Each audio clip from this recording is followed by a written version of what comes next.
한반도 긴장이 최고조에 이른 모습입니다. 김여정 북한 노동당 부부장은 매일같이 강경 발언을 쏟아내고 있습니다. 심지어 북한은 어제 경의선, 동해선 남북 연결도로 일부 구간을 폭파했습니다. 이 같은 북한의 무모한 도발적 행위에 대해 강력히 규탄합니다. 하지만 이런 일촉즉발의 위기 상황은 예견된 일이었습니다. 윤석열 정권은 긴장을 낮추려는 노력은커녕 수수방관했습니다.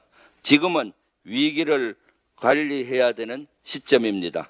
대남 학생기 소음과 오물풍선으로 우리 국민이 수개월째 고통받고 있는데 그동안 아무런 대책도 내놓지 않고 있습니다.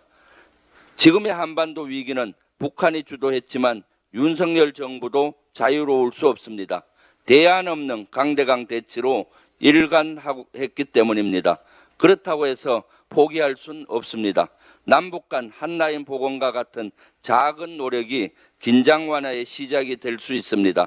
전쟁 중 대화는 불 속에서 피어나는 꽃이라고 했습니다. 대화를 통해 희망을 찾을 수 있다는 뜻입니다. 윤석열 대통령님, 무력 충돌, 국지전, 전쟁으로 인한 피해는 국민의 몫입니다. 지금이라도 국민을 위한 정치, 위민 정치를 보여주시기 바랍니다. 윤석열 정부가 전쟁 중인 레바논에 81mm 박격포탄 수출을 검토 중인 것으로 국정감사를 통해서 확인했습니다. 전쟁을 하고 있는 나라에 살상 무기를 수출하는 것은 국가를 위기에 빠뜨립니다.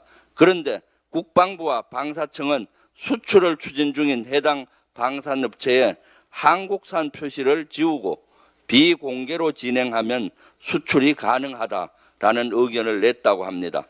방사청은 공식 입장이 아니라고 했지만 표시를 지운다고 해결될 일입니까? 바람이 불면 먼지는 드러나게 돼 있습니다. 방산 수출도 아주 중요하지만 이번은 소탐 대실을 하는 꼴입니다. 레바논에 한국산 포탄이 수출되면 이스라엘과의 전쟁에 사용될 가능성이 매우 높습니다.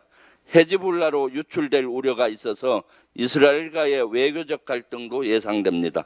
앞서 우크라이나에 포탄을 우회 지원했다는 의혹으로 인해 한국과 러시아 관계는 적대적 관계로 멀어졌습니다. 이것이 북한과 러시아가 동맹을 맺는 한 요인이 됐다는 평가가 지배적입니다. 민주당은 이 같은 우려를 사전에 차단하기 위해서 전쟁 중인 나라에 살상 무기를 보낼 때는 국회의 동의를 받아야 한다는 내용의 법안을 발의했습니다. 국익을 위한 일입니다. 초당적인 협조가 필요합니다. 명태균 씨가 윤석열 대통령 부인 김건희 여사로 추정되는 인물과 주고받은 카카오톡 메시지를 공개했습니다. 그런데 대통령실이 내놓은 해명은 너무나 기상천외하고 황당무계합니다. 카톡에 등장한 오빠는 김건희 여사의 친오빠라고 합니다. 봉숭아 학당입니까?